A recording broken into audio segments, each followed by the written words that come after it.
Merdeka Arab Saudi pun menerapkan karantina wilayah alias BOM itu yang dapat disebabkan terjadinya untuk menekan persebaran virus corona. Selama penutupan Arab Saudi juga telah mensterilisasi lokasi kawat yang digunakan memang Ka'bah di Masjidil Haram. Kini pemerintah Arab Saudi mulai melonggarkan pelaksanaan ibadah umrah dari luar Saudi termasuk dari Indonesia. Namun ada beberapa peraturan yang harus dipatuhi jemaah yang akan umroh. Di antaranya, usia jemaah antara 18 sampai 50 tahun. Jemaah harus membuktikan membawa COVID-19 berdasarkan hasil swab. Harus mendaftar di aplikasi Warna jika ingin sholat di Masjidil Haram dan Masjid Nabawi. Menyiapkan tiket kembali sesuai jadwal, melaksanakan karantina selama 3 hari, dan memastikan seluruh transportasi dan akomodasi lengkap. Aturan lain jemaah harus mematuhi protokol kesehatan sejak 3 hingga pulang. Penyelenggara umroh wajib memberi data valid. Setiap bus jemaah maksimal terdiri dari 50 orang dan wajib memiliki pendamping. Dan penyelenggara Saudi bertanggung jawab penuh atas pelayanan jemaah. Tim Liputan ini melaporkan.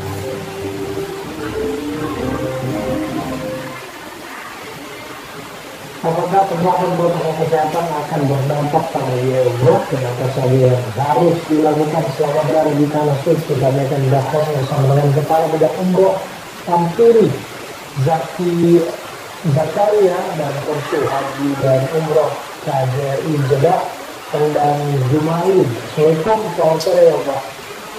Waalaikumsalam warahmatullahi wabarakatuh. Ya, sudah saya ampuni terima kasih. Bisa dijelaskan kepada kami dengan ada angin segar seperti ini, apakah ada perubahan dalam komponen biaya umroh? Baik, terima kasih. Alhamdulillah kita sekarang ini sudah mulai membuka umroh untuk tahap ketiga 1 November dan kita umroh sudah bisa mulai diterbitkan mulai dari malam Jumat, jadi kemarin malam. Itu tandanya artinya bahwa Indonesia sudah termasuk negara yang diperbolehkan untuk melaksanakan umroh.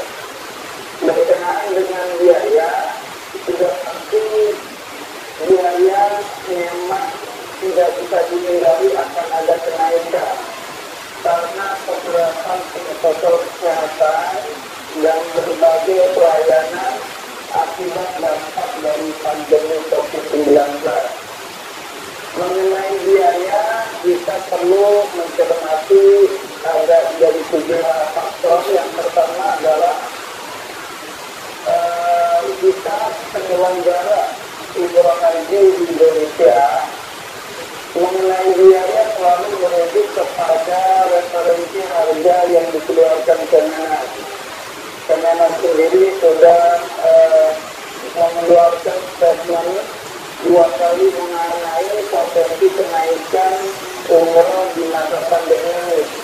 Yang pertama adalah di awal Juli ketika kenaikan PPN 15 di Arab Saudi.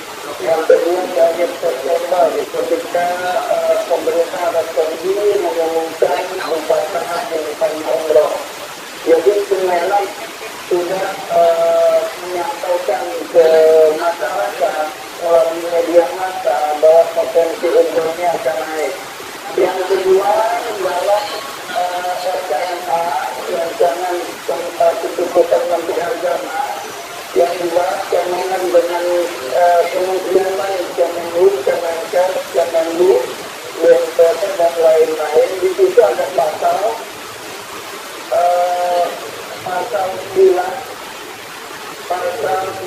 bab 10 ayat 2 yang menyatakan bahwa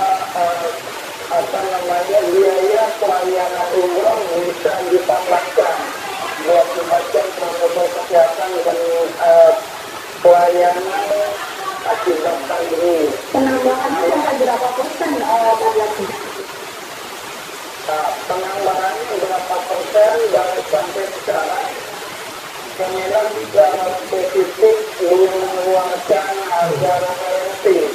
Cuma dari akibat protokol kesehatan dan pandemi ini memang banyak komponen yang naik dan rata-rata harga paket naik itu kalau di Indonesia itu 5 sampai 7 juta untuk sementara ini. Tapi insya Allah yang namanya harga insya Allah akan mengikuti ekonomi supply. Kalau itu harga Kementerian Agama, apa keunggulan yang membuat naiknya harga di masa pandemi? Oke, baik. Pertama, PCR. PCR kita sudah jelas itu biaya yang cukup signifikan. Yang kedua adalah proses karantina dalam Saudi. Yang ketiga adalah di mana grup yang dia memiliki 50 orang, 48 sampai 40 orang hanya boleh diisi 20 orang. Nah ini juga pasti akan menambah biaya biaya hotel yang harga wajarnya harga normalnya diisi 4 orang, sekarang hanya diisi 2 orang saja. Nah, tadi juga faktor lainnya diantaranya adalah gaya surgai. Sekarang mesti ada surgai dari warga Saudi. Yang sebelumnya surgai warga Saudi juga tidak ada. Yang kemudian juga pesawat ini tidak boleh diisi full. Bahkan kemarin regulasi Kementerian Pemerintah Indonesia menyarankan hanya diisi 70 sampai 80%. Kalau sebelum mengakibatkan penambahan biaya begitu ya Mas Zaki ya. Saya ke Pak Endang, apa saja begitu yang boleh dan juga tidak boleh dilakukan oleh jemaah umroh begitu di saat berada di Arab Saudi di Mekah dan juga Madinah? Ya, terima kasih. Kalau kita merujuk kepada edaran Kementerian Haji dan Umroh nomor 421 di 08 046 tanggal 8 bulan 3 1442 itu ada 3 komponen, 3 kelompok besar. Yang pertama adalah yang berkaitan dengan protokolan istiqamah umroh atau protokol kesehatan, kemudian juga layanan paket, dan yang ketiga adalah kewajiban dan tanggung jawab dari PTI atau travel. Ya, apakah yang boleh dan tidak boleh, seperti tadi sudah diutarakan di awal bahwa ketika berkaitan dengan protokol kesehatan, ya salah satunya adalah jemaah harus mengikuti karantina 3 hari di hotel yang sudah disediakan sejak awal oleh travelnya. Kemudian juga tentu tidak boleh keluar selama masa karantina tersebut. Ini tercantum di dalam poin nomor 3 dari protokol istiqomah umroh. Lalu juga tentu mengikuti standar protokol kesehatan, ya, memakai masker, kemudian juga cuci tangan. Lalu tadi bahwa pelaksanaan umroh di masa pandemi ini sangat ketat dan kedisiplinan tentunya dari para jemaah, karena tentu tidak bebas sebelum daripada masa pandemi. Dan secara pengalaman juga kami secara pribadi sudah memaster dan melakukan umroh bahwa pada saat pelaksanaan manasik sedikit jemaah akan terus dipantau oleh para murabbiun, ya, di dalam tawaf sendiri. Itu juga ada aturan-aturan tertentu di mana jemaah tidak boleh asal melakukan tawaf saja, dan tentu social distancing, yaitu jarak 2 meter itu terus dipantau oleh para pengawas di Masjidil Haram.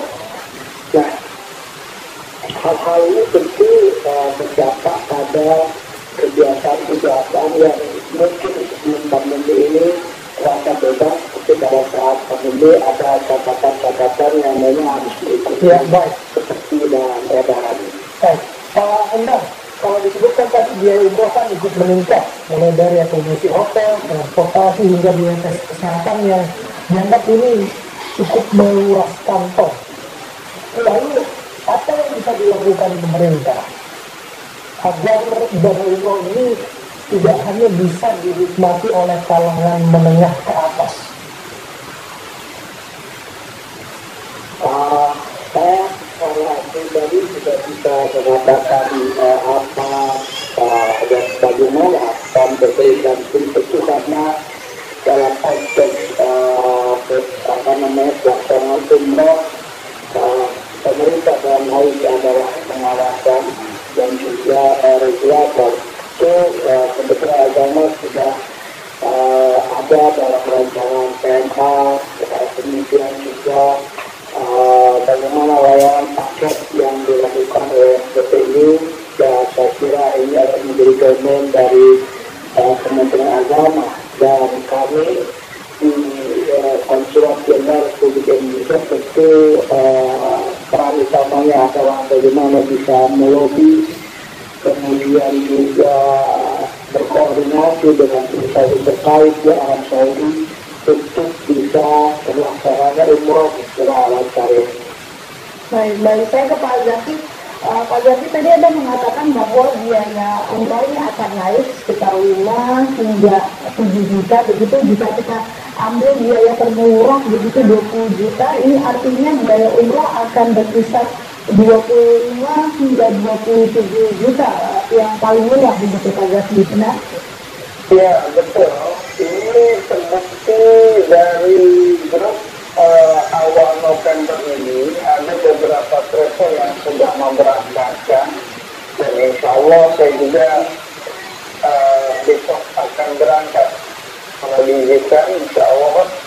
Nah, mengenai harga yang sudah keluar untuk grup awal November ini yang biasanya 25 juta ini sekarang 31 juta, 30 sampai 32 juta.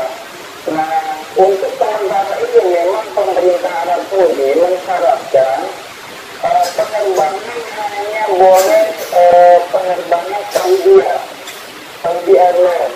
Yang kedua, hotel juga tidak bisa semua hotel digunakan oleh grup awal November ini. Hotel hanya terbatas hotel bintang 4 dan 5. Itu pun yang tercantum yang ada di sistem saja. Jadi tentu yang asalnya jamaah mendaftarkan di bintang 3 untuk awal November ini rasanya belum bisa. Jadi belum ada paket program bintang 3 gitu. Ya, terima kasih untuk waktu berbincang Pak Zaki Zakaria dari Ampuri dan juga Pak Andang Gemali dari Kementerian Agama.